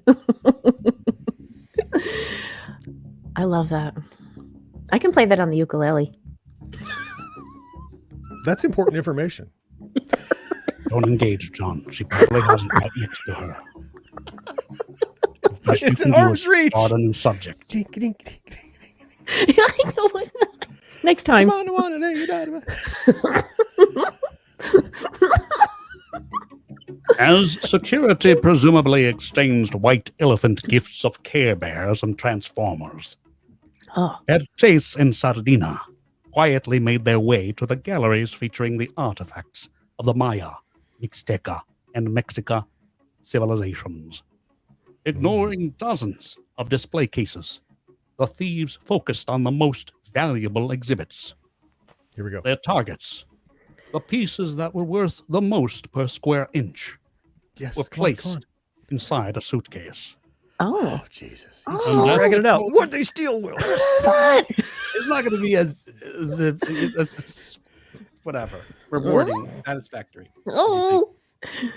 Where was I? Okay, let's talk about And Ooh. after toiling away for an all right, how long do you think they were able to be in the museum stealing shit without anybody noticing? Without anybody noticing? Yeah, I mean, these guys And this got is a away with long it. time ago. These guys Probably got away with hours. it. Spoiler alert. I know they got away So- with it. If the security guards were busy, I think he said they come around every 2 hours through all the buildings and run a circuit. But they're having a party, and the party's going to last at least 45 minutes. I'm thinking, right? Okay. Yeah, I hear it. It's still going on. Yeah. As long as you can hear Feliz Navidad through the walls, Yeah, party's and it going stops, and they're like, on. Oh, crap. Act like you're a display. I don't know. But probably a couple of hours. I would trust a couple of hours, maybe. Yeah. everything kept. Yeah, I agree. A couple hours. Okay. Mhm. That's cool. That's cool. Cool, Do cool, you- cool. And they don't need much time. They've cased the joint. They know exactly what they're going Mhm. for. There's nothing to look around like, where did they put the cool thing that Will won't tell anybody is? It's not really, when I tell you, you'd be like, what? Why'd you keep it a secret? I'm going to ask. I did it. Well, I got to build something. Okay. Are you going to Af- tell us that they like and took a af- nap? Like that they and set up after- camp? And after toiling away for an undisturbed 3 hours, Okay, 3. Yep. the pair slunk away as surreptitiously as they arrived. Slunk away. I love that. Once Why did it take 3 hours if they did all that recon? Where they look, I can't remember where what they've done the prep work. 3 hours? Okay. Yeah, my guess is because there was I think we talk about how many numbers of display cases they opened. Maybe You're I so don't. judgy, John. It's like in the 20s. It's like 26 Just saying. display cases they opened. Put in the So work. imagine Okay. if they're going through 3 rooms carefully without making a noise, opening these display cases. Okay. Oh, okay. So they weren't. Here's the thing. Yeah. It was multiple things they were gathering and putting in their little satchel. Yes. Okay. Suitcase. All right. Okay. Yep. Longer. And they skipped anything they knew they didn't want. They skipped past it and they went to breaking into Right. something else. Yeah. Gotcha. So if you extrapolate, out how many dozens of cases they had open, maybe, Still. carefully. I don't think I could spend 3 hours in a museum if I'm not robbing it. Just looking at things. I know, me neither. I mean, we've been here 45 minutes. Yeah. I'm Am sitting I on a bench. hungry? 45 I go to minutes. the I'm snack bar. right. I'm going to waiting get for some the rest dino of it. bites. I totally could. I famously take forever to go through museums. Okay. 2 things, Kat. John. Oh. Let me for Cat chat. Let me go to John's side. What 2 you got? things. Yeah. Mhm. Don't engage about the ukulele and never go to a museum with Cat. 2 things that are going to be torturous. Oh, I'll make it fun. Which one? Doesn't everybody who plays a ukulele say that? Hey, guys, no, wait. I'm going to make it fun. I This is promise. going to be fun. Oh, God. Like, how much fun could you have with 3 strings? 4. Jesus. Melekiliki-maka. Hey, John, we're not engaging, Oh. Cat. This is not an invitation. She's got the little guitar out again. I didn't even finish my 1 paragraph. I got 1 sentence left. Once outside the museum, the 2 robbers fled in their waiting Volkswagen and disappeared. That's the Volkswagen zooming away. Yes. Christmas morning, 1985.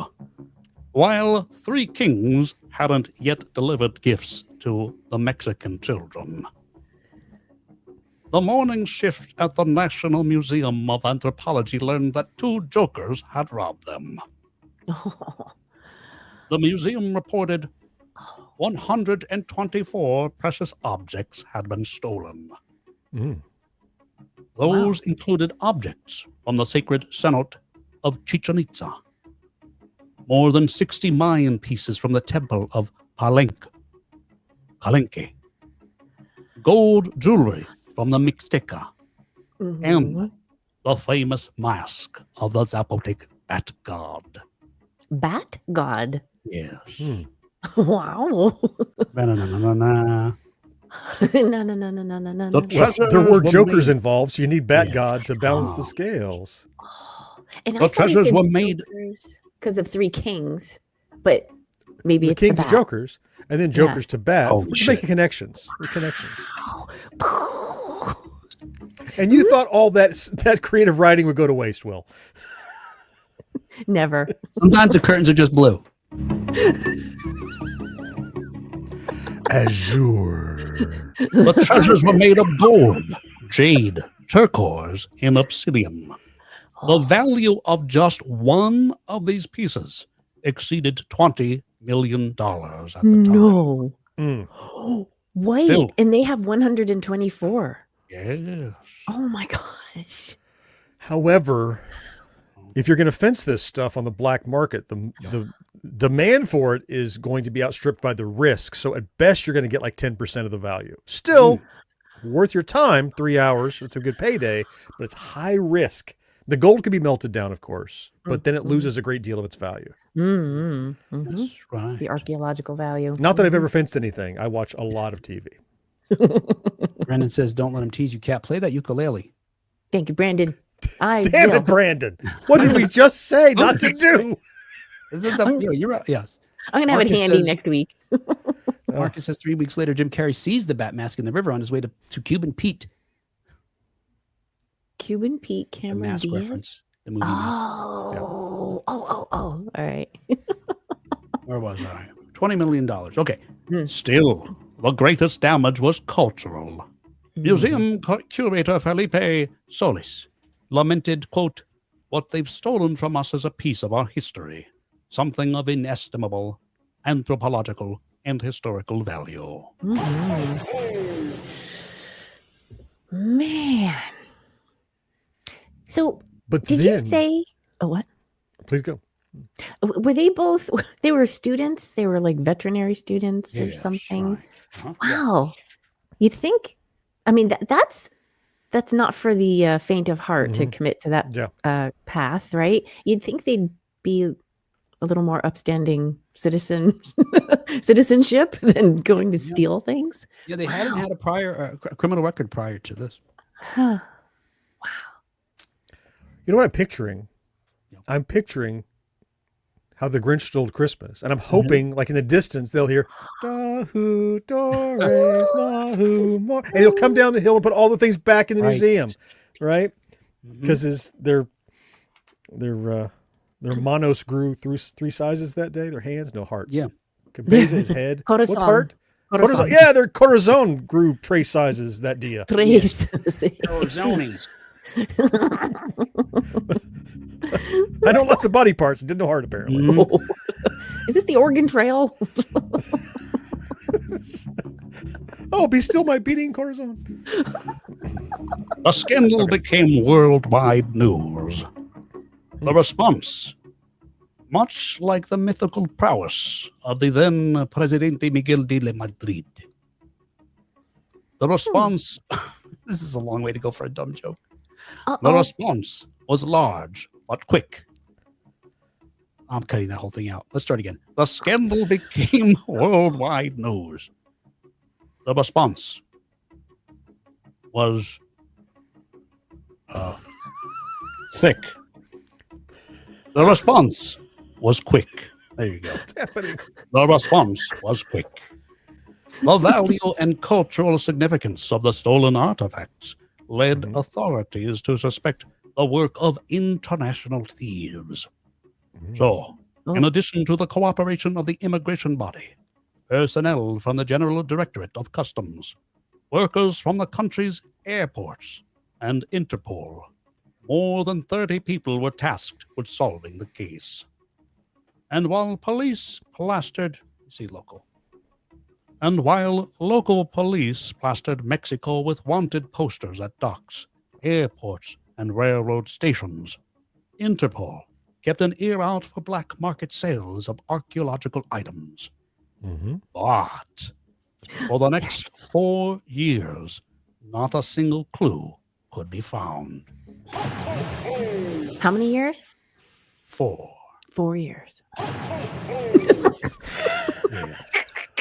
Was that necessary?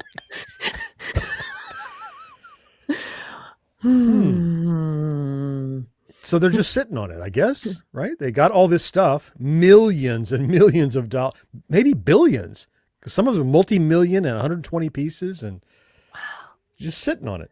They're just Just no, maybe decorating they're their wearing apartment. it. They're wearing it. They're wearing it. That's right. It's cold out. I'm going to wear my Aztec mask. The mat, yep. With regard to the items, James says they belong back in the museum. Mm-hmm. Indiana Jones reference. Yes, nice. Immediately after the heist, the hopeful veterinarians turned cat burglars first fled to Perch's Nice. parents' home in the suburbs on the outskirts of Mexico City. The suitcase filled with the priceless artifacts was hidden on the top shelf of the closet in Perch's room. With the world looking for them, the pair decided to lay low. But Good call. in actuality, the duo had no plans of selling their ill-gotten loot. In fact, they didn't know how. That changed, however, Go to after the pawn shop. Perches moved to Acapulco. Oh. Upon taking refuge there, he established ties with drug traffickers who offered to help sell the pieces on the black market. Mm-hmm. But it would be Perches who would be sold out. Oh. You lie down with dogs, you get up with fleas. Oh. It all ties into the whole they veterinarian wanted to theme. be veterinarians. The Yeah. animal That's thing, right. Yes, That's right. And the bats. Cat burglars are in there. We got that. Yep. Mm-hmm. Mm-hmm. So they had just grabbed all this stuff to do it, like for the thrill. They had no Right. plan with what to do afterwards. You know, it'd be fun. What if we? Stick with me now? Yeah. I'm with On you. Christmas Okay. Eve, Mhm. what if we go down and steal billions of dollars worth of shit from the museum while the guards are eating cake? Right. And then what? That's all I got. And you know That's the what, end of my Hank? plan. I love that. And hang on just a second. Okay. Let's spend 6 months planning it. Wow. At no point in their planning to go, and then what? I ran So- out of paper on this pad. Make a note, mentally, of course, to come up with what we do at the end. Give me something to do after we have all this stuff in our Yeah. apartment. They are meticulous, poor planners. We've got a beginning and a middle. And now they'll get it in the end. Oh, Johnny. That's Oh. good. Oh. We'll put that in here. And they get it in the end. But But in the butt. they get it in the butt. Hey, I had nothing to do with that. I'm just laughing at it. I had But you're nothing to do here. with this. But you are What? here. I It am wasn't a here. fart noise. Yeah. January 1989. Mm. When police arrested drug trafficker Salvador Gutierrez, a.k.a. El Cabo. Gutierrez offered authorities information he hoped would reduce his sentence.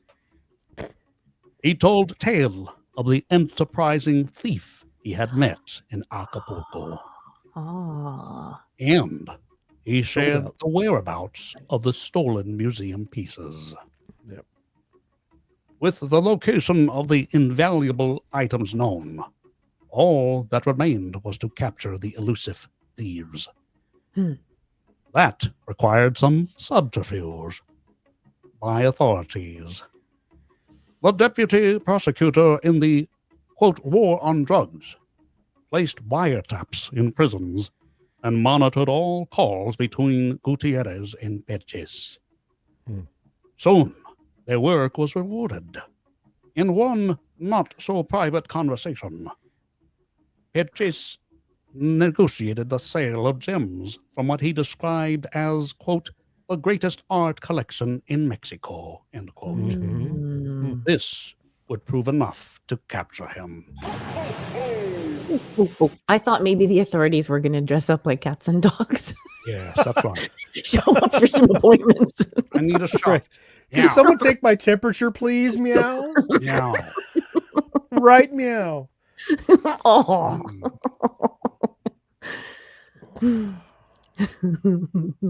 I like your plan, Kat. That was a good plan. All right, almost done here. Oh. Down, boy, down. June 1989. Just 6 months after Carlos Perches had been identified as the most brazen thief in Mexican history, police raided a home in the suburb of Jardines de San Mateo. There, authorities recovered 111 of the 124 stolen pieces. Whoa. They were found in a duffel bag, wrapped in toilet paper. No. The toilet paper was not used, I don't believe. We don't have that detail. They It were was still, used for wrapping treasure, but not. yes. They were still in the closet of Perches's room at his parents' house. Oh my gosh. Oh my gosh. Wow. Of the missing pieces, Perches exchanged 2 for cocaine. 7 remained with his cohort, Ramon Sardina, Oh. and the whereabouts of 4 others was unknown. Hmm. Regardless of the initial difficulties they faced, the authorities managed to recover practically all of the most valuable pieces, including the mask of the Bat God. I want to see the mask. Do you have pictures? Don't you know when you move out and you call back home? Hey, Mom, would you look in my room? The closet, there's a duffel bag. Okay, I got it here. Don't open it. There's a lot of toilet paper in there. But what I need you to do is if anyone What are comes you doing with this asking, toilet paper in here? Why do you no, have it doesn't matter, Mom. Put it in the garage because they're gonna come look in my room. I had wadded up pieces of toilet paper in any container in my home as a youth or an adult. My mom definitely would have opened it up, thrown all that stuff up. And that's ill-advised. Just put it on record. Just And then leave if it she alone. found stolen art, she would tore me up. Nope. Yeah, right. Did that happen often? Was stolen art inside of the toilet paper that she found? Yes, that's right. No, we use no, John, no. I use paper towels. Okay. Oh, that's good. Some drop cloths. Oh shit. Oh, Mr. Throwback Thursday podcast says this sounds like a Bill Reads lyrics segment. So yeah, reminder, I'm going to be on. Hopefully, you're listening to this in time to hear me live on that show on Monday, December December. 9th. at 8 p.m. Eastern. Mhm. I didn't say All right, anything. this is it here. Let's wrap this up, guys. Okay. Okay. Oh, with toilet paper. Yes, let's wrap it with toilet paper. Thrilling conclusion. Mhm. But in the end, but. During his interrogation, Perches admitted to being the mastermind behind the robbery. Among the details the loquacious criminal provided to investigators, however, Perches didn't explain why he and his accomplice had committed the crime of the century. He was also unable to provide the location of Sardina, who remains at large today. Wow. There's the winner of this whole story. Yeah. It is believed that the 7 pieces Sardina controlled never left Mexico. Mm. Likewise, Purchase never left the country. Hmm. Having been sentenced to 22 years, he was released early in 1995. Hmm. Shortly thereafter, he was murdered Oh, under oops. mysterious circumstances. Well, he was mixing it up with some unpleasant characters there. Yeah. He was hanging with the riffraff and lowlife. Right. Mhm. It's nuts. Sardinus wouldn't have come after him because he didn't sell him out. Right? If he knew where he was, he didn't say. So he Yeah. didn't rat out. Right. Yeah, and he, like you said, John, he made out. He had these pieces of art still. He had managed to hide for 10 years by then. He's now hidden an additional 2 decades. Mhm. Yeah. But yeah. Wow. Anyway, so you might have guessed there were some consequences in addition to the crimes that he was charged with. Well, the museum, following again what was the boldest and seemingly easy once they actually did it. The execution seemed simple, right? Figuring it out might have required some planning. But the National Museum of Anthropology implemented stricter security measures. They installed electronic alarms and a closed circuit television system and increased the number of guards. Likewise, the Banned legislature- Christmas parties. No more Christmas parties, guys. yes, cancel. Mhm. And the legislature reformed the penal code to punish crimes against cultural heritage more severely. So apparently that wasn't Wow. maybe a specific crime at the time. There was no more So he was dieharding sentenced- allowed. Yeah. That's right. They got rid of the air conditioning. They closed up all the ducts. Closed up all the ducks. You said he was sentenced to 22 years, but he got out early. Did you? I missed how long he was in. Did he serve like He served, 10 years? He was sentenced in 80, or he was in 89, and he got out in 95. So what was that, like 6 years? Oh, wow. Okay, 6 years. Okay, wow. 6 of a 22. That's Yeah. Yep. He didn't even have to do a dime. He was a good boy in jail. He was a good boy in jail. He didn't rat out his there- buddy. So. Yeah, there you go. I don't know that he could, but there you go. That was the show. Wow.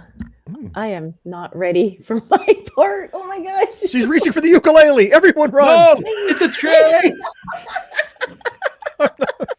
Everyone drop off the speed. You get my ukulele now. Oh my god, I'm like dropping. Okay. Thank you. Wait. She's ready. She's ready. What? Okay, Will, set her up again. She's ready. Let's go. And that was, I'm leaving this all in, John, to get early. I know. Sure. Yeah. That's And fine. that was the show. And that awesome show, this awesome show, is brought to you thanks in part to our early adopters, Rick Parker and Karen Flieger. I'm going to rearrange the names, make it like Karen Parker and Rick Flieger, just to make it sound like Cat screwed up. Cat, why are you doing that? The names, you got the names backward. Do it again. Now I'll play the real version. And then there'll be a burp.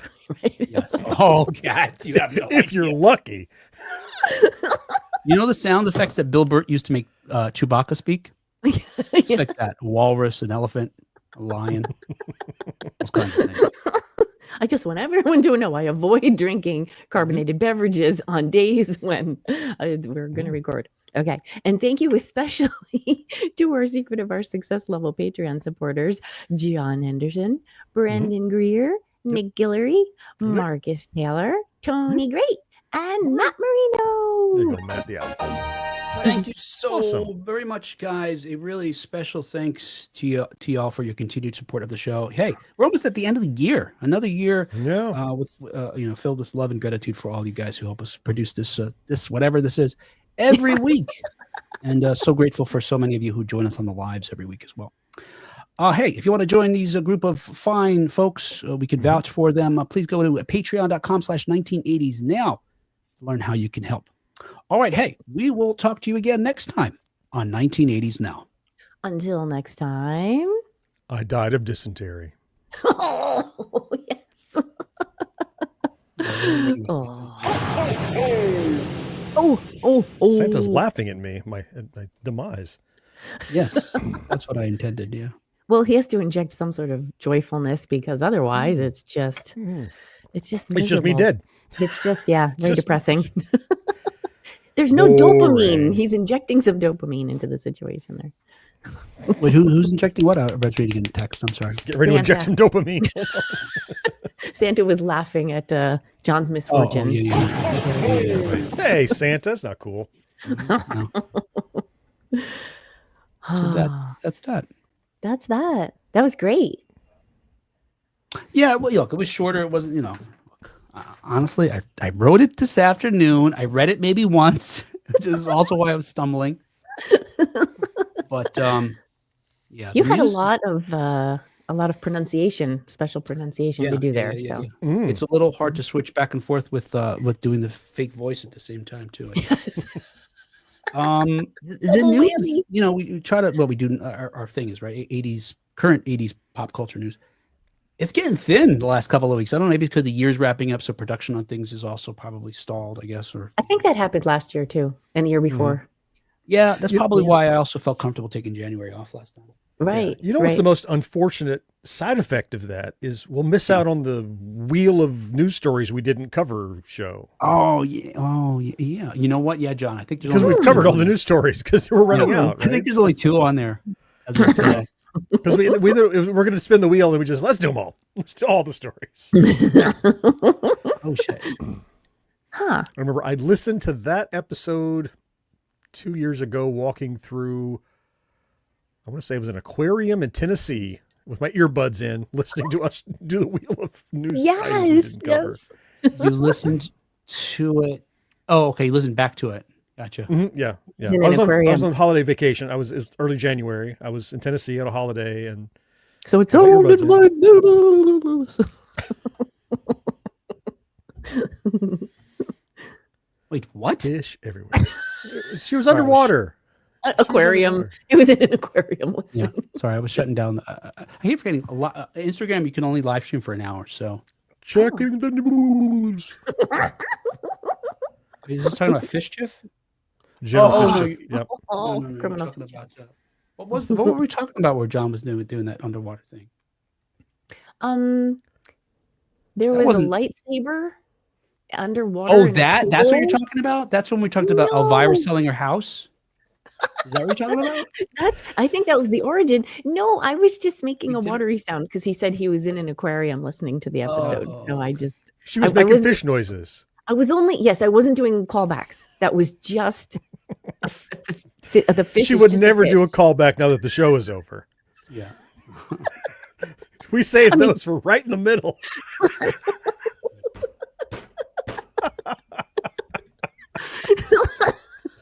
Come on, Will. Get it You guys together. remember in 2019 when we? No, nobody does. Jamie says, John, you are a better man than I. I never listened to our show after it's been released. Really? Why would that be? Time? Or is it kind of like you What? just He just Who let it said that? go. Mr. said Throwback that? Thursday? Oh, really? Yeah. I have to listen to every show that I edit or am on to critique myself and go, that was dumb. Let's do that better next time. No, you talk too much. You should have done you should have let Kat go first. I'm always trying to, Oh goodness. always seeking self-improvement. And clearly it's not working. Yeah, you gotta do something else, John. Yeah, he says I record the show, then I edit the show. I don't want to hear it anymore. Yeah, I listen to it because back. I've recorded it, edited it, posted it, and then realized, oh shit, I fucked something up in the editing. Especially, I edited an audition, and if I have something grouped and then something not grouped, and I drag something around, I'm crap, yeah. there's a big silence because I moved the wrong thing, or this group was accidentally attached to a piece in a different part of the thing, so they both got shifted. Yeah. I listen for that sort of stuff. And in the old days, Yeah. Kat would be like, "What's going on? 2 minutes in, there's a thing or whatever." And now I just, as soon as I wake up the next morning, I listen just in case. I can. Did get you to it. notice? I put some space between us. You're listening right away for QC. I Yeah. let it breathe for a week, and then I'll go listen to it now that I've forgotten the minutia surprised to me. try to listen to it fresh and go, what about that could I make better next time? That's what I'm for Yeah. shows I edit. Yeah. For shows I'm on, I don't care. Yeah, no, I'm looking for big gaffes that I need to fix. Sometimes the little stuff I let go by, but big stuff, it's like, I noticed recently, like I'll miss taking out me clearing my throat or something Oh yeah. once or twice. But if it's that stuff, I tend to let go by. I need to watch your edit some. You need to live stream your edit sometime. Okay. Because people say that they have learned watching mine. I'm like, I mean, I just made what I do up. Yeah. I So wonder. see what someone else does. Yeah. It's just, right. It's just trial and error, and you taught yourself. Yeah. Right. People are like, oh, that's how it's done. No. That's how I do it. That's not how it's done. Just a way to do it. Yeah. That's true, though. I mean, certainly there's benefit of seeing other folks do things, especially if you like the product. Will, do you not want me to tell you when I notice something amiss anymore? No, you should. My hope is just that if it's something big, I got Do to it. it already. Do Now, it. what does happen Throw it at is, do you have one? I do. Oh, do And I it. should have Do told you right at the moment, I guess, but I forget where I was. I was driving or something. Once burned. Not from the most recent episode, but the one before that. There was. I was like, that's not how that. Anyway. I can tell you privately. Oh, you don't remember what it was? It's No, a I deep know what cut it error. was. Actually, and I was just re-listening to it for some reason. It was we were talking about the wicked, like porn. And John was talking about the Star Trek porn, from the con. Yep. And then John asked, when was your first porn parody, Will, or something? Like that's what he really asked, but that's not in there. There's just a gap. There's a space of like 3 or 4 seconds of nothing. And Maybe then I you was say, offensive. when was my first? Or maybe you said something copyrighted. No. What happens is I'm saying something that was very quiet. And what happened is, John, there was a little crosstalk, and I didn't separate it. And I realized later on when I heard it, it wasn't clear.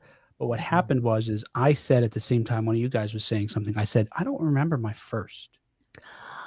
Okay. And then I'm still thinking, and we let the pause go. And then John's like, well, when was the last one? Oh. And I think that thinking of like trying to remember my first. And then John, it was funny that he said when was the last one, only because it was like, well, shit, this guy's thinking for like 2 seconds and he can't. How many has he seen? He has a lot of options. So just give me your top 7. So the pause really happened, and I really left it in. But I realized when I heard it back, you can hardly hear me say because of the crosstalk. Right, that must be it. I can't remember my first because I say it quietly enough. But that's one of those things where I was like, "Fuck it, it doesn't matter." Okay. It's still funny when John comes in and says, "When was your last one, Will?" Yes. Or the most recent. Well, when was the most recent? Most recent, you can't remember the first. Let's go with most recent. And okay. And that makes sense that you would just let it go too. And I'm sure for me, part of it was the visual because I knew you were thinking, but I was like, wait, there's something missing. It doesn't seem right to listen to. Yeah, it does sound like that. Yeah. And it was such a loaded question too. Because Kat knows she's asking, just a meticulous control freak. Do you want me to tell you, or yes, you'd have to tell me right now. There's only one answer. She's like, he all right, needs to know. Hang on. When do you want it? Like from how far back though?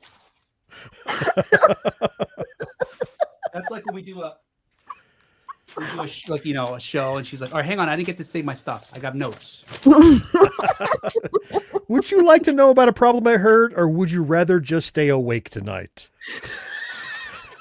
Now I realize whenever Kat does her notes at the end of a show, we're going to have ukulele music playing underneath it. So Kat, I do need your ukulele, so I'm going to use that. Damn it, Will. Head for that. Okay. I'll have it handy. That was quick. Tim, we are multicasting as of last week to 4 platforms: Facebook, YouTube, Twitch, and Instagram. Instagram's only does an hour. I've never done a Twitch. I think you do to Twitch. I know Jamie does to Twitch. So I don't know nothing about that. We may or may not actually be on it right now.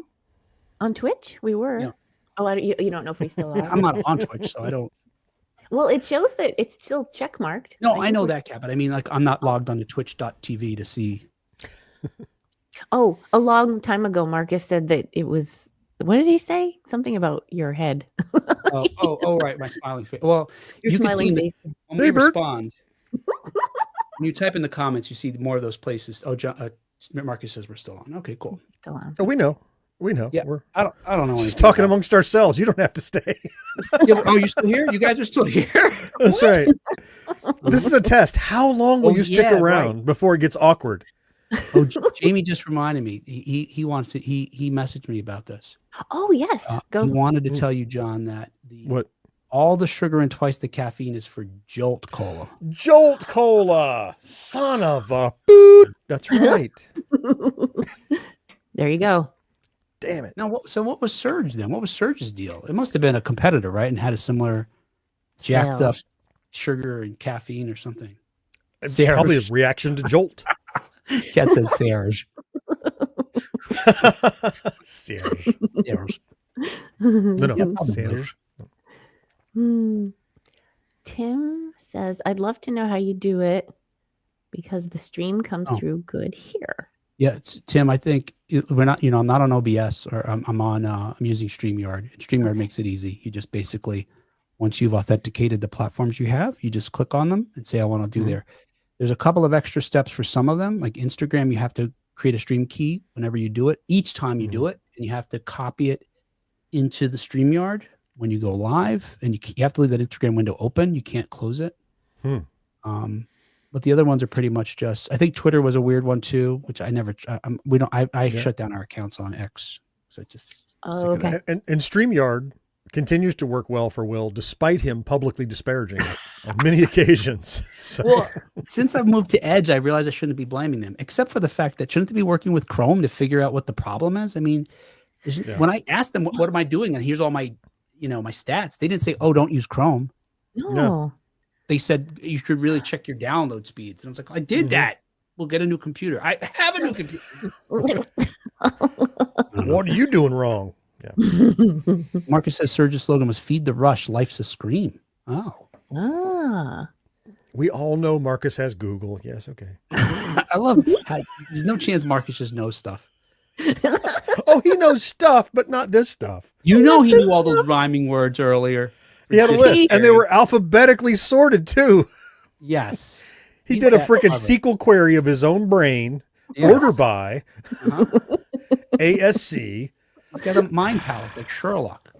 The rhyming dictionary in one of those rooms. One of the rooms. Mental mansion. Okay. Right, John, you got to go eat?